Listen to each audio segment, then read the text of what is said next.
Yay, what up there, people out there? It's your slippery boy KMH back at it again with the animal people. Stop that. Never. I'm just Kyell Gold. Hi.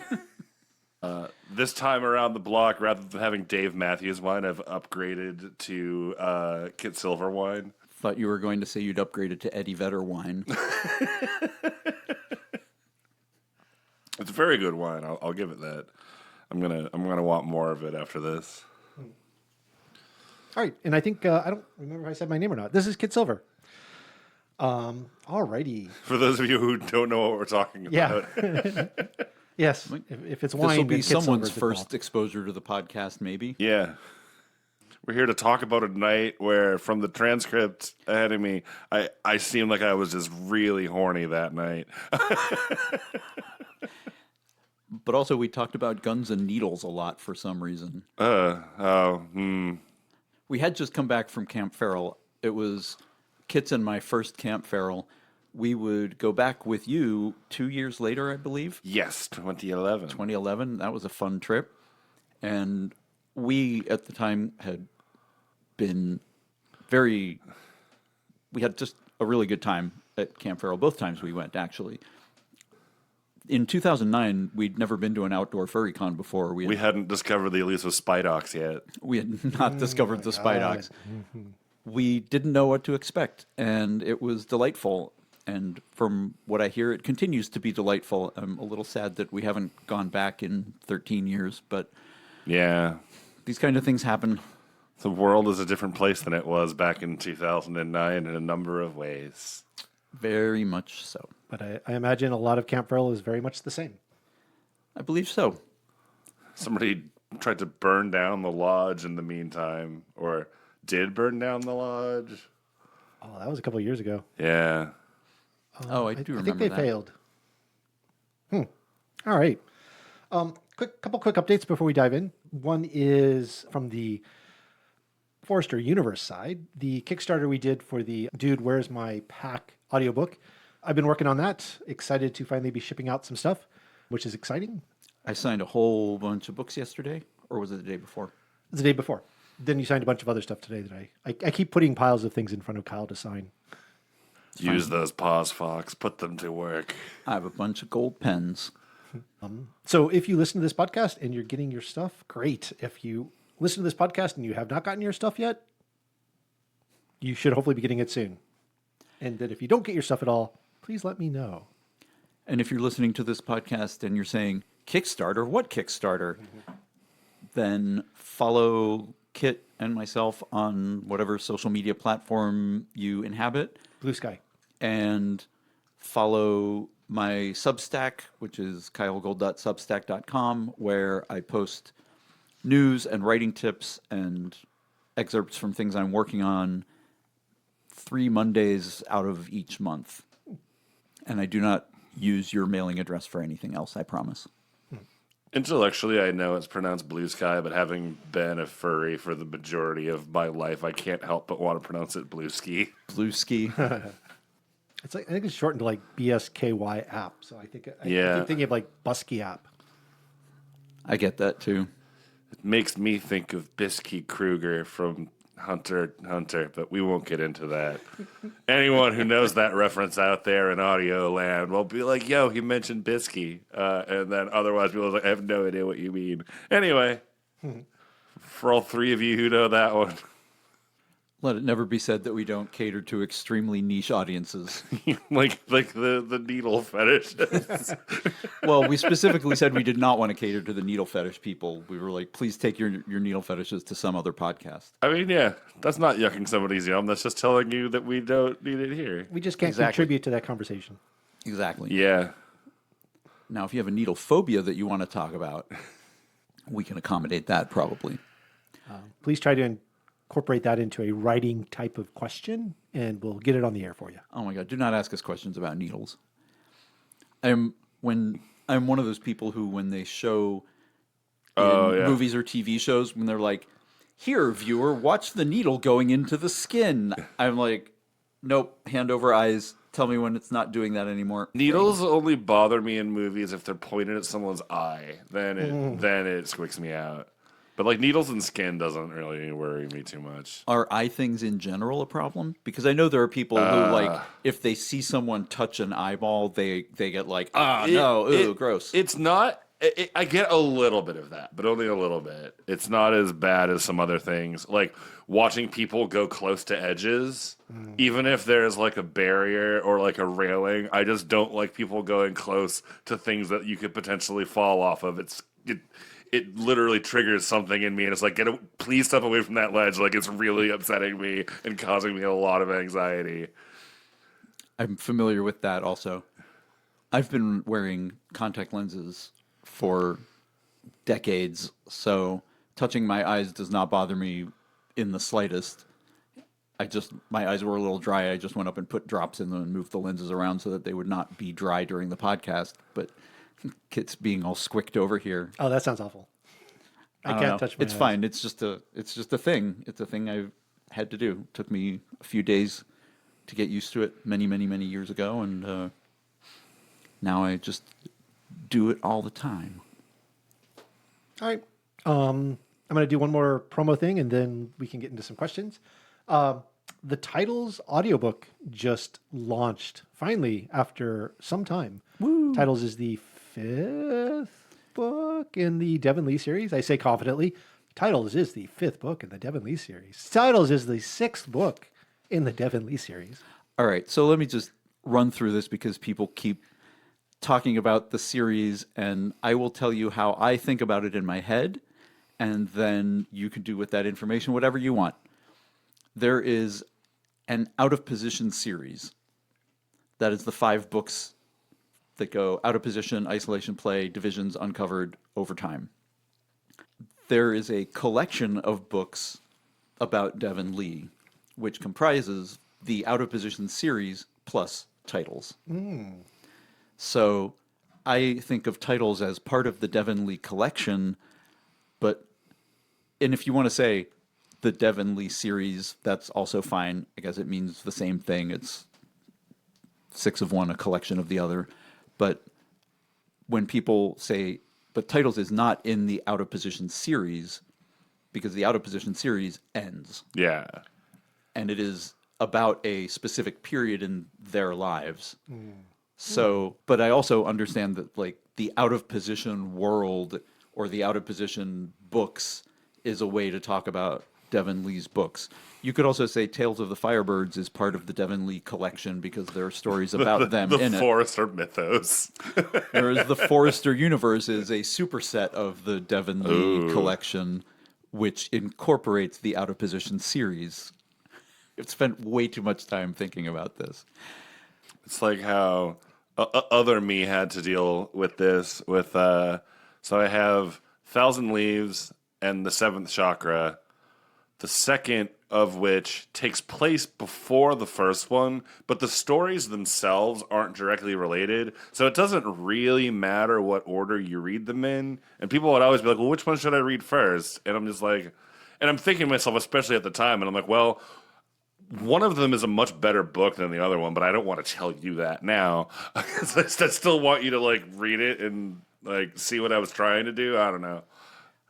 One of these times we can get into a whole thing about appreciating your older works and how we view them through the lens of the progress we've made and see their flaws in sharp relief, but there is a wide audience of people out there who appreciate them for what they are. Yeah. Actually, Seventh Chakra wasn't even out at the time that this was recorded. I don't think it came out in January 2010. Yeah.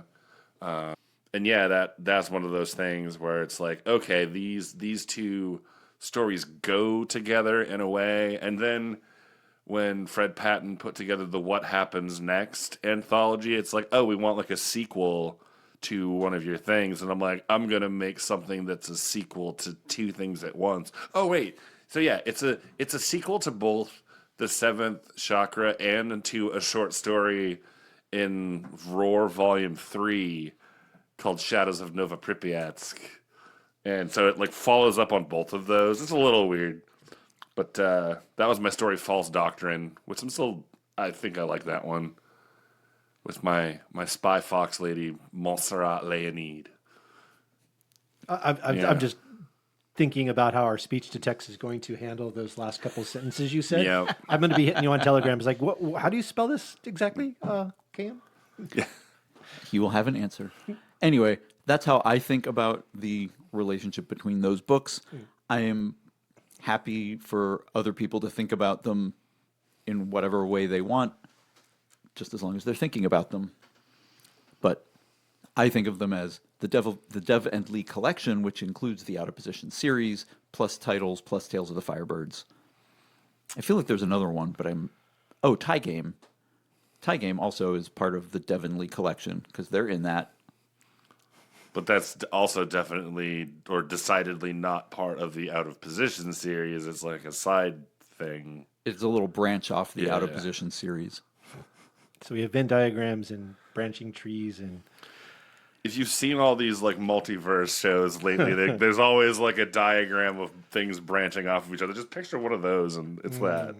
I do have an alternate universe Devin Lee story that I've been thinking about, but I mean, you kind of already did, right? Didn't Lee get into a little cop incident, which isn't canon, but... oh no, a that's story he canon. told? It's just before Out of Position. Oh, I forget. It's a story he told. Or he was in it. I haven't read that, actually. I just seen the pictures. Good pictures. I don't remember where those live at this point. Oh, they might be in Tales of the Firebirds. Lee's might be. Or I might have forgotten about it and not put that in there. But I don't know. Maybe I did. All right. Anyway. Anyway, point being, Titles is now out as an audiobook. Yeah. Go buy it and listen to it. Fox doesn't remember where he stuck things. Film at 11. Listen to Savern's dulcet tones. Yeah, they did a great job. Looking forward to it. And the next one we're working on is I'm listening to Love Match. I had not listened to it before, so I'm getting a chance to listen to that for the first time. Yay, so that I Rocky. can start editing on the second Love Match books, which is Savern's done their work. I just need to go through and do the first editing pass. So hopefully that'll come out later this year. If you're excited about that, Yeah, it's been fun. I'll drag you into watching tennis with me after that too. Then you'll be like, now I understand what's happening. It's not hard to understand tennis. Tennis is pretty easy to pick up on. It's not. I was trying to explain baseball to a British coworker who had come over. This was like 15 years ago or something. And I thought, baseball's really simple. It's going to be really easy. And so he's looking and asking what's going on. And I said, oh, so the pitcher is trying to throw the ball past the batter and the batter's trying to hit it. And he said, okay, I got that. And he's like, but how many chances does he get? And I was like, well, the pitcher has to throw the ball inside a certain area. And if he does that 3 times and the batter doesn't hit it any of those 3 times, then the batter's out. But if he throws it outside that area 4 times, then the batter gets to go to base. But if the batter hits the ball and it doesn't land in fair territory, then that's a strike. Unless it would be it's the last third strike, in which case it's just a foul ball. And then his eyes had glazed over, and I said, let's just get a hot dog. There are 2 leagues. One of them uses pinch hitters, and the other one doesn't. And it's like They both do now, They both Oh, they do. do. Oh, that's right. They changed that. I forgot. Finally. just like a couple years ago. Yeah. But yes, at the time, that's that was been true. so recent that I'd forgotten. But not in 2000. Paradoxically. Anyway, tennis is fun. Yeah, it's we'll talk more about it as we get closer. So anyway, sure. those are the updates. Thanks everyone. What do you find furry gentlemen want to tackle next? My streaming show that I do with my co-host Zap is coming back on September 29th. Woohoo! At That's like 2 in a week. Yeah. So like at like 2 p.m. Pacific time, we are beginning season 6 of Translator's Notes. So we'll have a little bit of a special episode to launch the new season. One of the bits that we're doing is going to require me to write something for this. So those of you who like to hear or read things that I write, that will be part of it. And we're going to be continuing our foray into 1998 Sega Saturn's classic visual novel, Machi, which is a very textually heavy game in Japanese, and so I live translate that for an audience as we go. It's very like tongue in cheek, borderline like Lynchian at points with like all these like weird branching storylines, and it's a mystery set across 5 days in late 90s Tokyo with 8 different protagonists that all intersect. Interesting. And that the translator note show, that's on Sundays? That is on Sundays indeed. We And on live? Twitch at twitch.tv/zapshakur, ZAPSHAKUR. Awesome. You hesitated just long enough between in and cheek that I was like, tongue in what? Just cheek. Just cheek. As is the custom. As is tradition. And you also used a phrase I'm not familiar with. I think in Lockean or Oh, Lynchian, like Lynchian, David sorry, Lynch. David- Ah, like David Lynch. yeah, Got it. like it's a little like Twin Peaksy, like at points, like in case the audio thing doesn't pick that one up. awesome. You know, like wild palms. Swedenborgianism. What about you, Kyle? What's going on? Now, I thought you covered most of that, but what am I doing? I am editing Azure City, which is the spin-off book from the Dangerous Spirits series. So it's part of the Dangerous Spirits collection, but it's, But not, part of the Dangerous Spirits trilogy. series.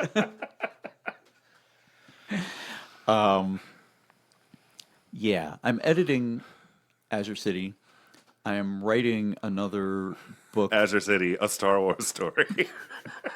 I'm writing another book with my lesbian weasel detective protagonist, Ellie, who was in The Mysterious Affair of Giles, and also I remember her.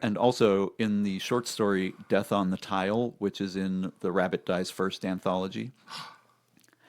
I'm writing a new story because Furry Fiesta's theme is murder on the Furry Express or something like that. I don't know. It's not that bad a pun. Murder. But anyway, it felt like, because I was thinking about this anyway, a friend and I have been reading a bunch of Agatha Christie books, and I got inspired to write another one. And then my publisher approached me and said, "Hey, is that Agatha Christie book you're writing going to be done for Furry Fiesta?" Hint, hint. And I said, well, it could be. So I'm working on that as well. And then still working on the craft book, which is not a Minecraft book, nor is it a book about the 1998 movie The Craft. It is a book about writing, and it is tentatively called How to Novel. And it's all my advice about writing Weirdly novels. enough, Furza Balk is still in it. And it's not part of the Forrester Universe collection. No. But it is part of the Writing Advice series following on Do You Need Help, which is a free ebook on Bad Dog Books that actually exists, compiling 60-some columns of writing advice I put in my newsletters over 5 years. All of these references are my payback for doing all the Gen Alpha stuff last time around. Anyway, that's what's going on with me. All right. If you want to hear more detail, I will be writing about it in my newsletter a week from Monday. Awesome. So log in and subscribe. Alrighty. Let's jump in. What was happening in 2009 besides Camp Farrell? I don't know. We talked about Camp Farrell for like half the episode. We did. And then Rainforest, which was like happening next. Which we'll be getting to next, I believe. I believe, we either have one more or the next one is live at Rainforest. I forget. It might be 10 is live at Rainforest. Yeah. Gosh, it's weird to think that we did it so quickly. I guess at that point, the two of us had enough of a fandom presence on writing panels that it was easy enough to get people to accept us. Because we weren't just complete nobodies coming out of nowhere at that point. Like, you had multiple books already. You've been GOH a couple times. 4. I had 4 novels according to the transcript of this podcast at that time.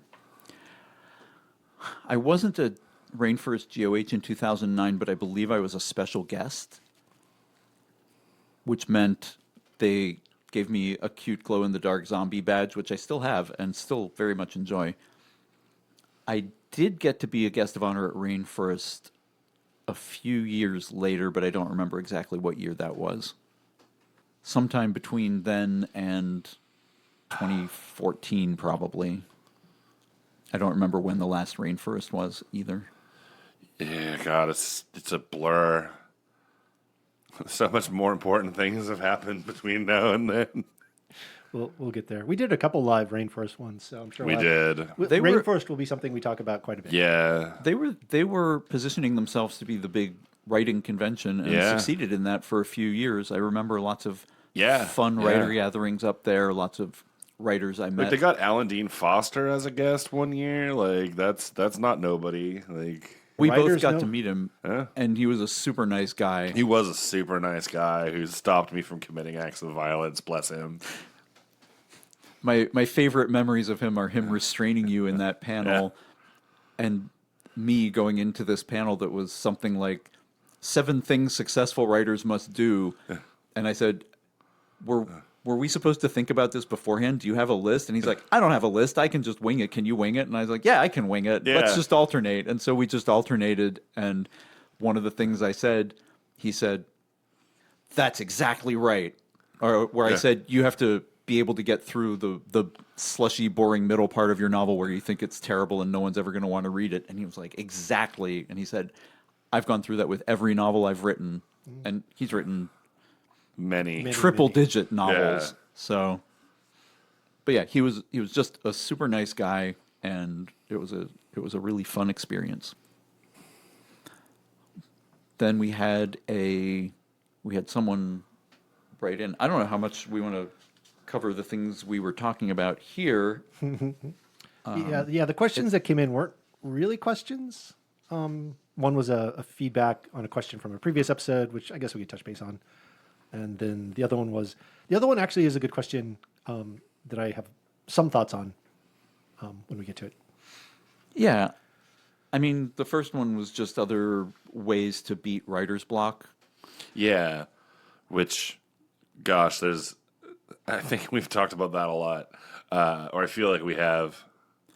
Yeah, I was actually, for the craft book, was just writing something today about what do you do if you get stuck in your narrative, but that was more plot driven. If you're like, I don't know where to take the plot after this. It wasn't so much a full writer's block thing.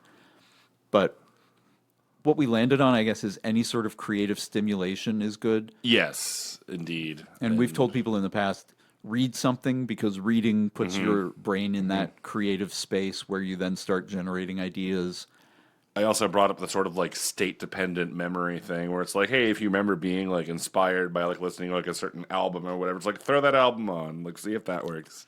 Get your neurons firing in a direction that you know has been successful at least once before. And that kind of like dovetails into the perennial question, where do you get your ideas from? It's like my brain, I don't know. There's also a relationship, I think, to building habits around your writing. And one of the suggestions around building successful writing habits is to do it in the same place or do it at the same time. And I think you could also, depending on how much you wanted to do this, start your writing time with a particular piece of music that appeals to you, or start with a ritual that appeals to you. And then if you find yourself blocked, go to that place or start at that time, put that music on, and try to get yourself back into that routine of writing from those particular prompts, I guess, or creative inspirations.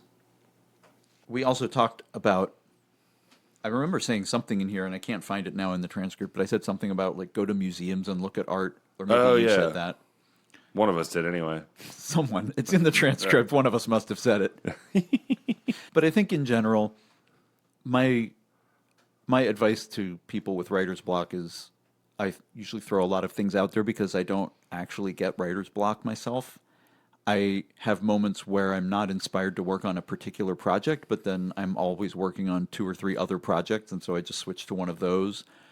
Or if I'm not inspired to write, if I am low energy that day because I didn't get enough sleep or something else, Yeah. then I'll read. And reading is nice because it engages that creative part of your mind without you having to do generative work and put pressure on yourself. You're just reading, but you're still getting into that brain space. Yeah, one of the things that I'll reliably do as a way of forcing progress is I can force myself to at least put stream of consciousness garbage onto a page and just kind of type what comes into my mind at the moment.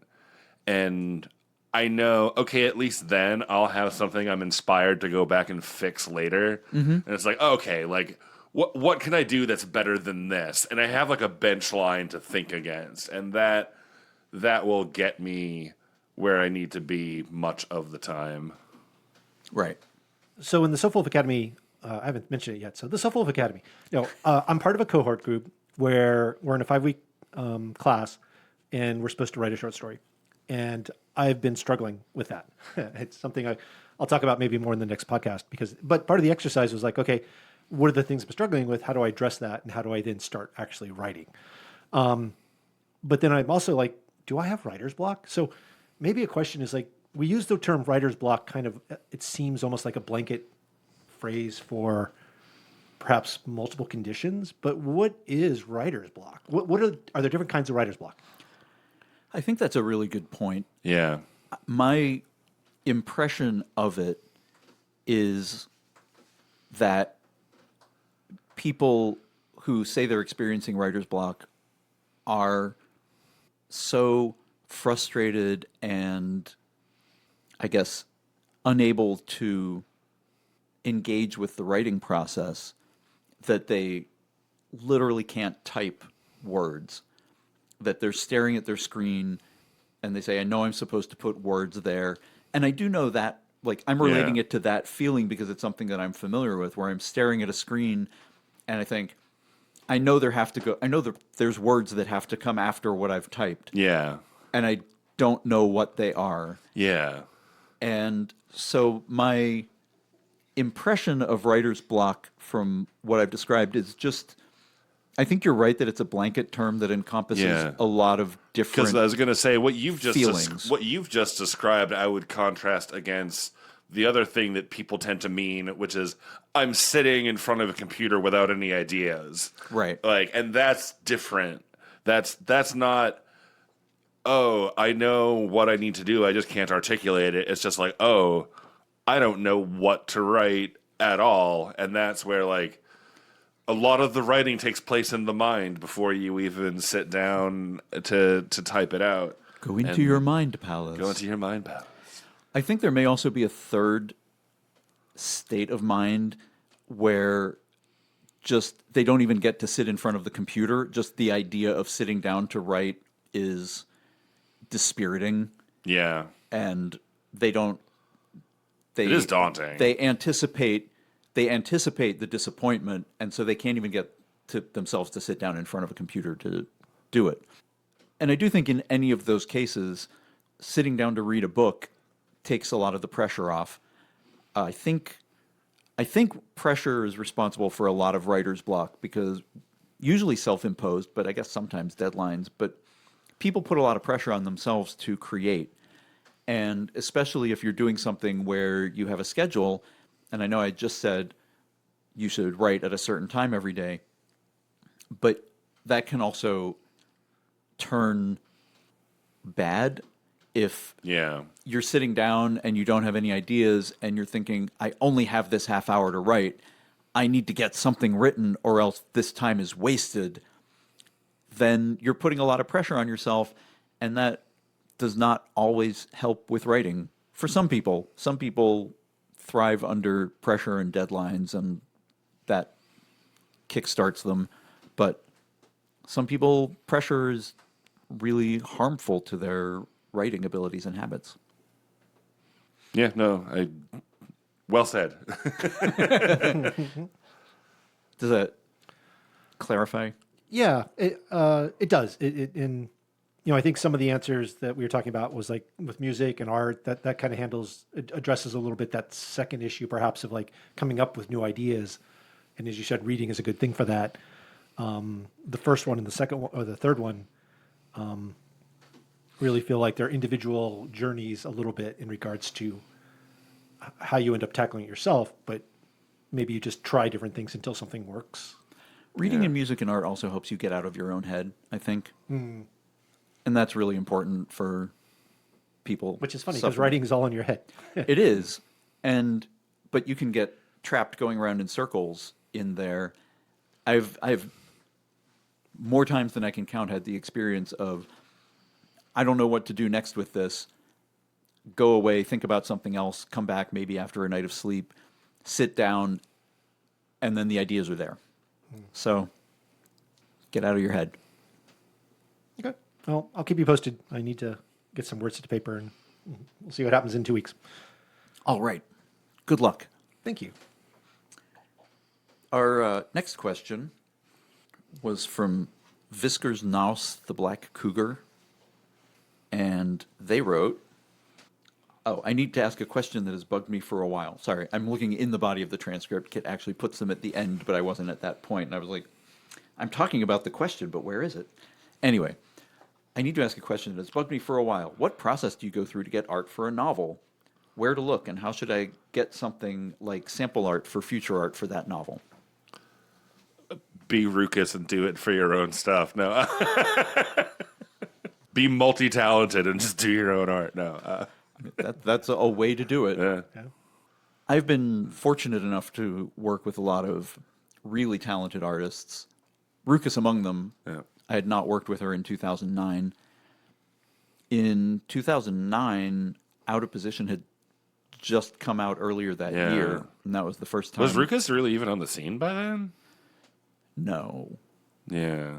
Or at least maybe, but I had not met her. I didn't meet her until a Rocky Mountain Fur Con a few years later.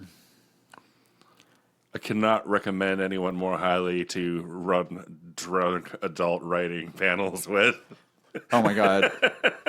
My adult writing panels with you and with Ruckus are some of my favorite panels. Oh my God. Ever. Because we invariably sit on either side of you. We're like your two different shoulder devils. It's so great.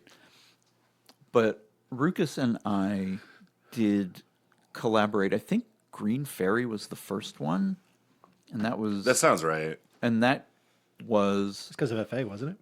That was because of FWA. FWA, sorry. Oh, right. It was FWA. I remember now. Because I've never been to that, but I remember you having... So I got laid off in 2010. So I went out to FWA in 2011, and they invited me to be a guest of honor in 2012. And I was guest of honor with Ruckus at the same convention. And so we thought we would collaborate on something. It was going to be a comic, and then Ruckus said, I can't do a whole comic in a year. And that was understandable because she was already working on another comic.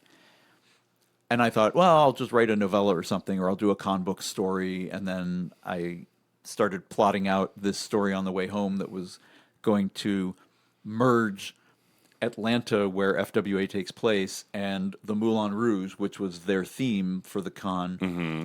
And by the time I got home, I had an outline for a novel. And then I sent it, I wrote it in like a month and a half, and then sent it to Ruckus to illustrate. And she did a fantastic job with it, and has done the other 2 books in the series and like 7 other books of mine since then. And this is not really helpful to someone who is like, how do I get art for my novel? I will say, actually, I was very impressed, by the way. I don't know if I ever told you this, like just how that story just kind of tore itself out of your mind and put itself on the page. It's almost like I was channeling something. Ooh. Ooh. I've channeled my inner gay fox through my outer gay fox. That's hot. But if you are trying to get art for your written work now in the present time, you're lucky being part of the furry fandom because Yeah. we have so many talented artists, and it will take a little bit of putting yourself out there and reaching out to artists whose work you admire and being willing to pay them for their art. But if you are willing to do all of those things, then you'll be able to get art for your novel. It's like something of a meme on the internet. Like everyone's super like jealous. It's like, man, like the furries are so spoiled for choice when it comes to getting like artists to put their projects together. It's like, oh yeah, you want somebody to draw like animal people? Like, yeah, okay. And it's just like, yeah, Which of the 600 people in Yeah. our community Yeah. who draw your specific preferred style of animal people. Yeah, of animal exactly. people would you like to choose from? So we are reaching out to other artists to get art for some of the books that have come out without interior illustrations. And a lot of the time the process is as simple as just reaching out and asking for a commission. And that's something Yeah. that you furries are all familiar with anyway. So if you find an artist you like and you have the money to commission them, say, I would like to commission you to make art for this book I'm putting out. Make sure that you include publication rights with the art, Yes. because some artists need to have that specified. Some artists, I think most artists will include publication rights, but it's always something you Yeah. should bring up if it's going to be on a book and not just in your FA gallery Yeah. or on your phone. So some artists take those issues to different levels of seriousness. And be upfront about what you want and what you're going to use the art for. Yeah. Be honest and forthright in your dealings with people like a professional creative person, which you are. And that's kind of how you do it. It's like when you try to get around wedding planning by just saying you're having an event. It's like they will find out that you're having a wedding and they're going to be pissed. What brought that to mind? I don't know. It was just the obvious thing in my head to connect it to, I guess. Okay. Do you know someone who did that? No, but it's a thing. Like I know, like with Oh, like, okay. photographers, it's like, oh yeah, can we have you like shoot this family event? And it's like, is it a family event or is it a wedding? Because if it's a wedding, there's a whole different style of like shooting stuff that I need to get ready for, and it's like, Technically, I guess you're not lying, but it is information that they need to know in order to perform the service properly. And it's like, and like the reason people lie about it is because people up front charge more for weddings because weddings are a giant pain in the ass to work. Right. Like, Yeah. So, yeah, reach out to your favorite artists and or whatever artists are free whose style you like.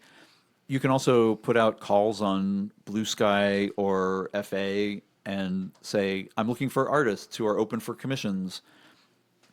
Like, there's a whole process by which we get commissions in the fandom and just commission an artist to do illustrations for your book. One of the things, if you are prolific with your writing and you end up commissioning the same artist multiple times, you may develop a relationship with them where they will say, hey, look, when you need art for your next book, just let me know. Even if I'm not open technically, I'll work you into my schedule. And if you get into, like, my relationship with Ruckus at this point is I give her advance warning of books that are coming out in the next year that I would like her to illustrate if she has time. And she checks her schedule and says, well, I can do this one. It'll fit into this time frame, and we can have it done by whatever that month. yeah. I don't call her up and say, I have a book and I need art for it in the next month, because I know she's very busy with her own projects and Yeah. she has very busy months and less busy months, and I would like to give her as much advance warning as possible to let her plan for the work that... Stop what you're doing. I got another one of the Fox books for you. This one's a gray fox. Make sure to as give your them city- stubbier ears than the red foxes. I'll know, even though it's black and white. And a black tip tail. It's sexier that way. Azure City does star a gray fox, in fact. Ooh.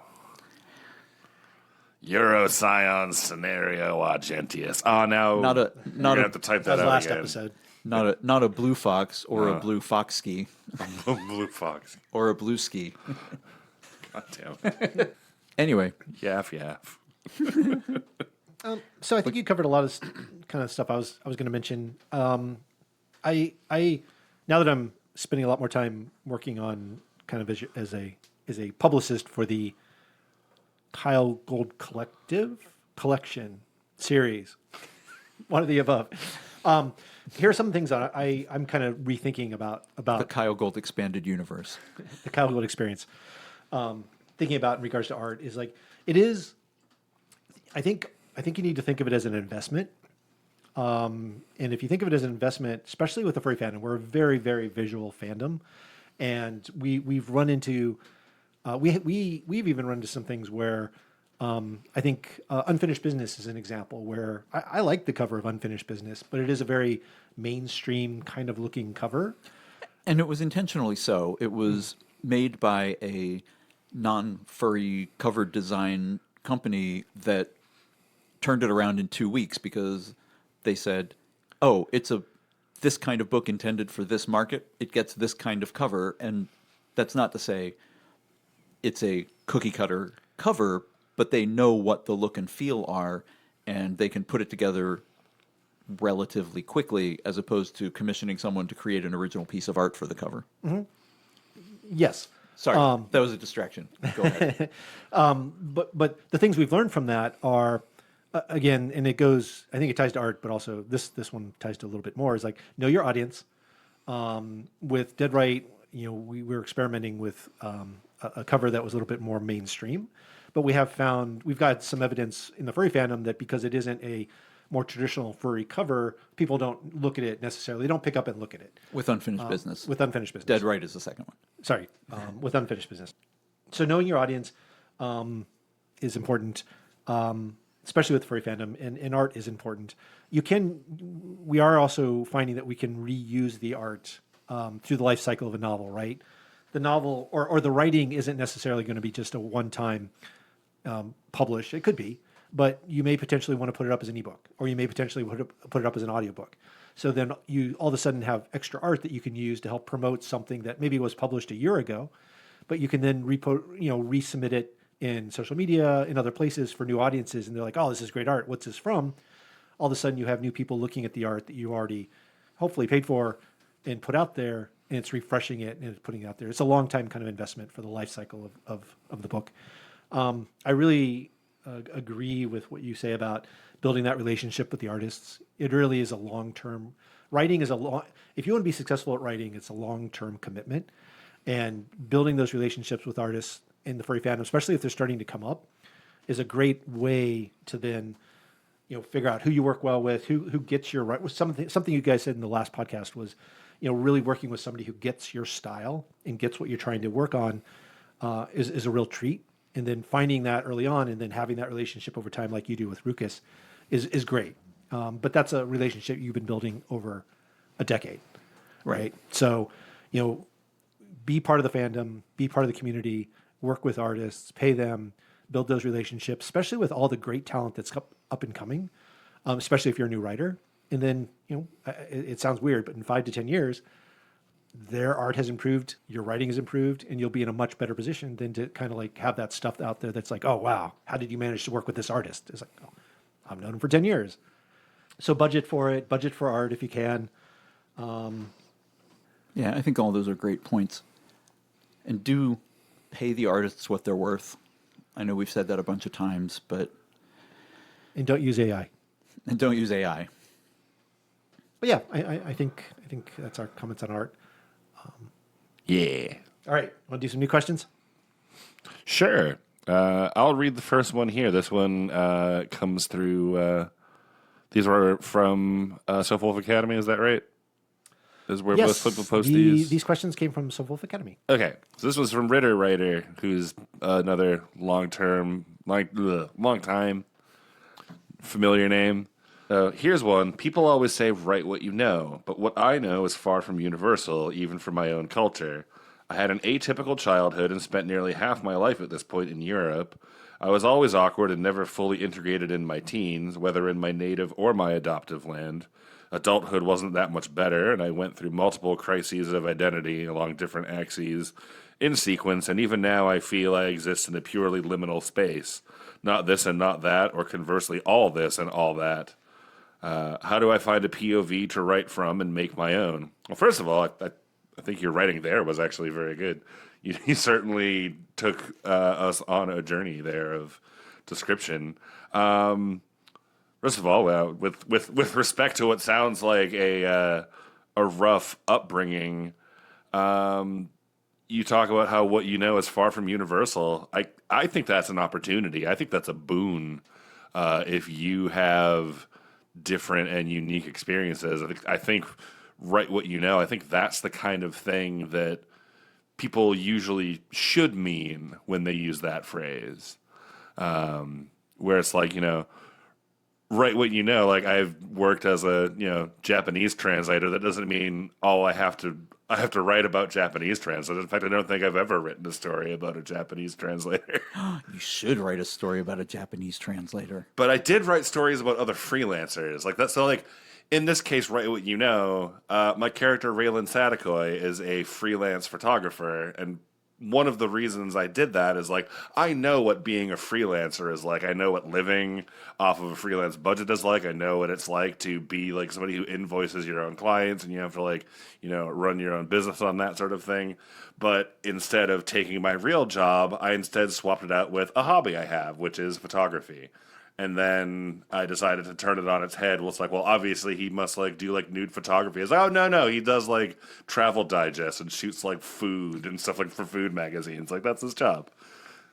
Yeah, I think write what you know in people interpret it to mean write about specific experiences that they've had. Yeah. And so I think what Ritter's getting at is I haven't really had experiences that other people would be interested in reading about. I'm sort of reading between the lines where he says, what I know is far from universal.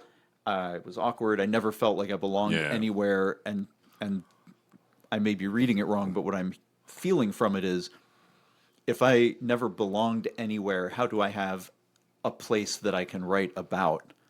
But I think what I'm getting from this question is you say, you never felt like you belonged anywhere.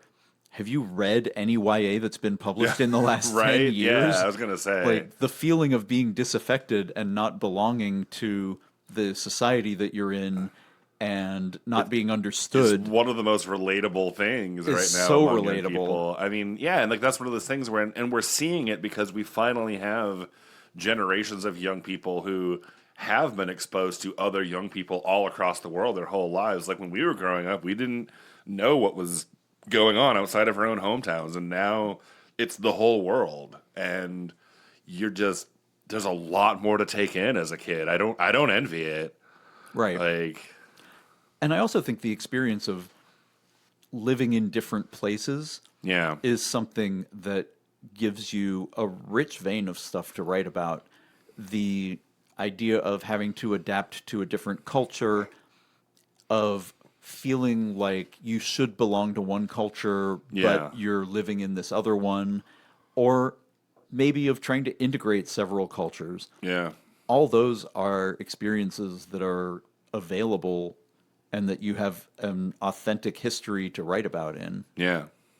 So I think the write what you know, sometimes people limit themselves in that. Yeah. Where they say, well, write what you know means write about the jobs you've had and the culture you were brought up in. Yeah. And but it's like, no, there's a lot more to a person.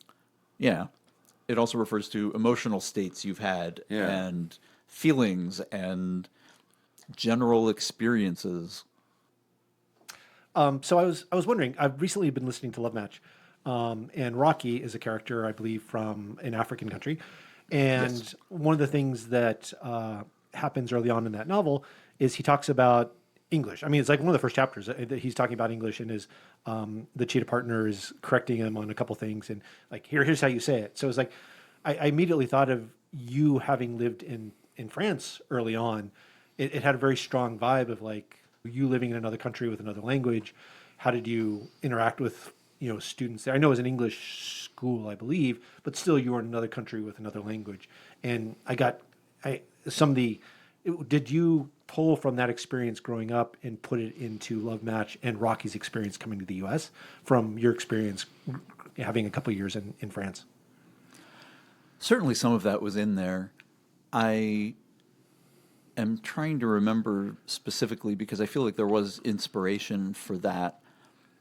My exposure to French was like being dropped off a high dive. Rocky's was more like he'd already been wading in the pool and just went into deeper water.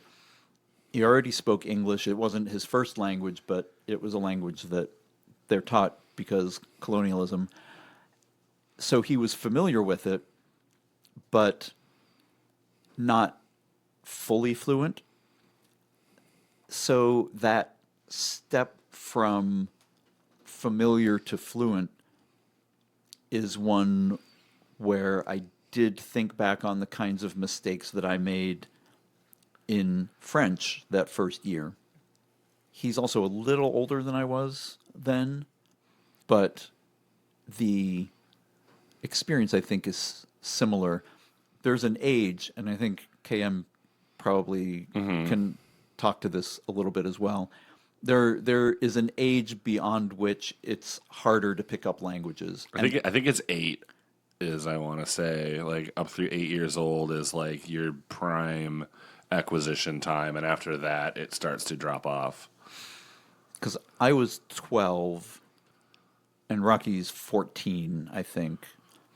So there's definitely like a drop off there. I picked up French pretty well at 12, but I think you're right in that the younger you are, I think I was. Which isn't to say it's impossible. Range. Like I didn't start studying Japanese until I was 20, and that managed to work after enough time and effort.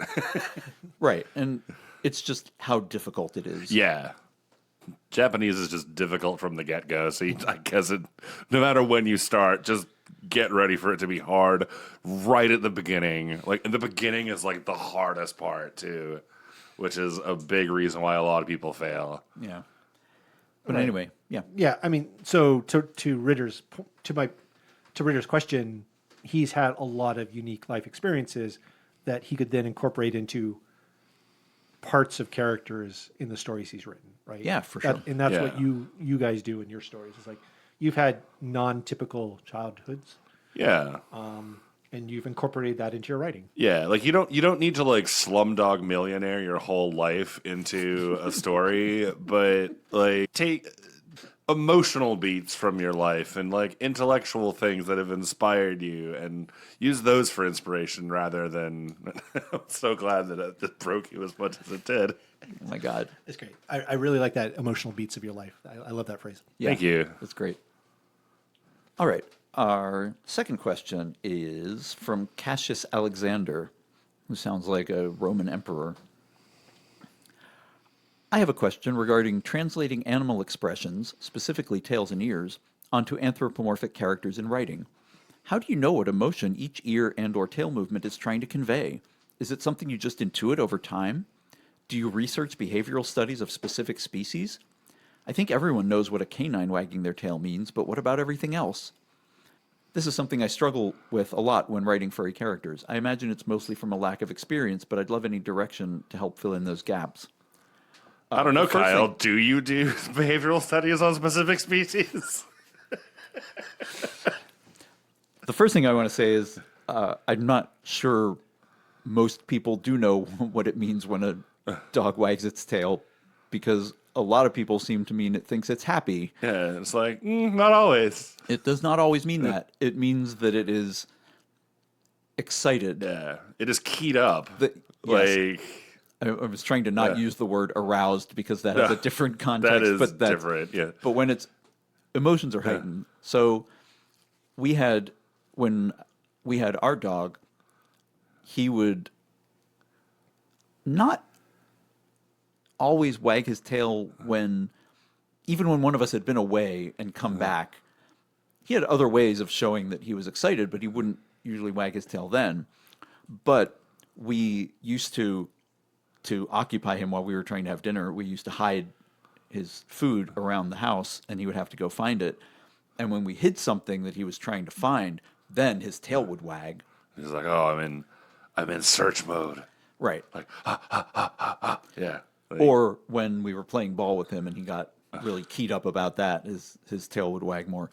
It wagged more early on than it did later in life, but that I don't know if that was him getting old or just unimpressed with things.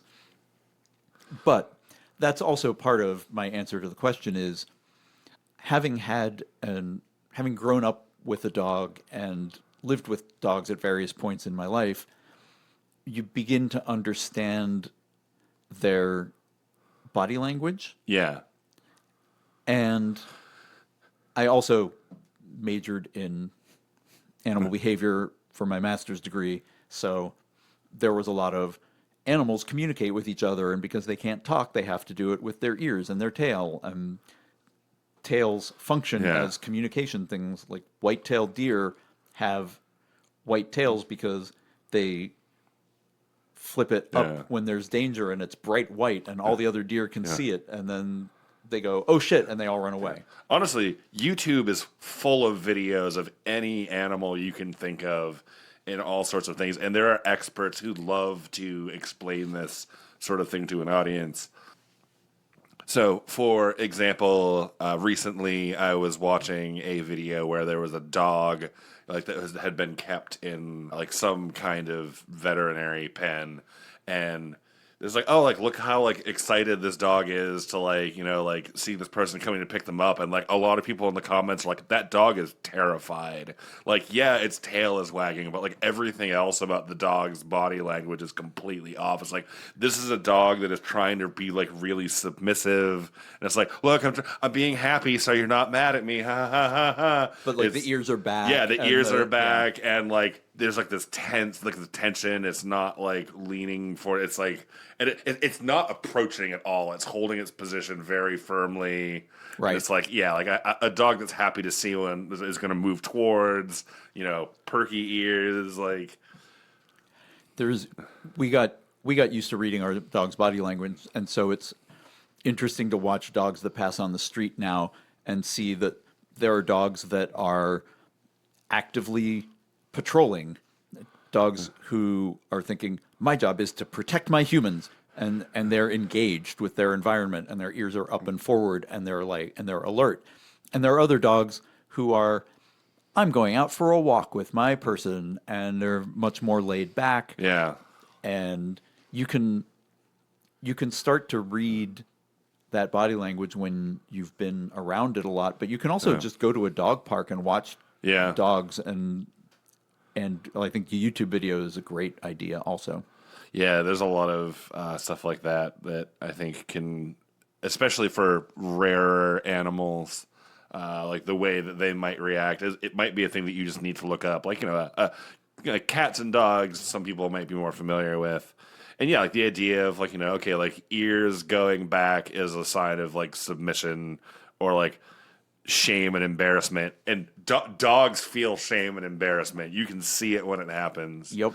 Like they know when they've been caught doing something wrong that they weren't supposed to be doing, and they know how to feel bad about it. And you can see it on them. And so, yeah, familiarizing yourself with that sort of thing.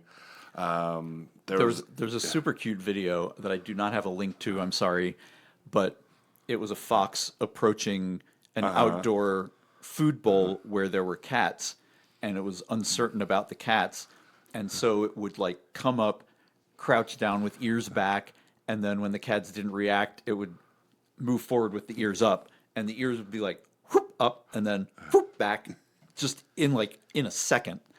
And then the cats would turn towards it and like whoop, ears back, and it would retreat, and then it would come back forward again, whoop, ears up, and it was just great. It was really fun to watch.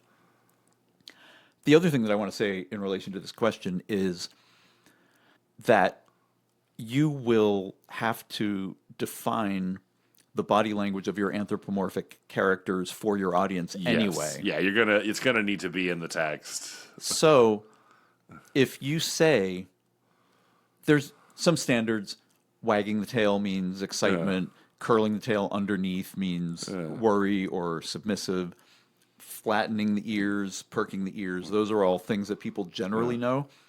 But if you want to introduce other pieces of body language, you just explain them the way you would normally. And I've had people, non-furries, who read the books and who aren't familiar with dogs say, what does it mean when his ears go back? And I thought, okay, well, Okay. you don't have a dog, so I have to explain that. But yeah. So, Yeah, no, I agree. Sounds good. All right. We're at the hour mark, a little over the hour mark. So I think we'll get close to wrapping this up. Any final comments? Thank you for the wine. It was delicious. Some things don't change after 15 years. this podcast is part of the Unsheathed collection. Is that the I think way too much K.M. about Kyell and Kit series? It is part of the Kyell K.M. and Kit series, yes. Which includes the Not Sheathed podcasts that I did with Fuzz That's right. and the Translator's Notes podcast or show that you're doing Yeah. and so on. My favorite series name, by the way, is the series that includes Dude, Where's My Fox and Dude, Where's My Pack, which is canonically, in that I had to enter the series name on multiple platforms, canonically called Dude, Where's My Series. That's terrific. That just makes me feel better about the world a little bit. Thank you. I'm glad. I'm happy to sign off on that note. This has been Kyell Gold. I've been K.M. Hirosaki. And this is Kit Silver. Everyone have a wonderful day.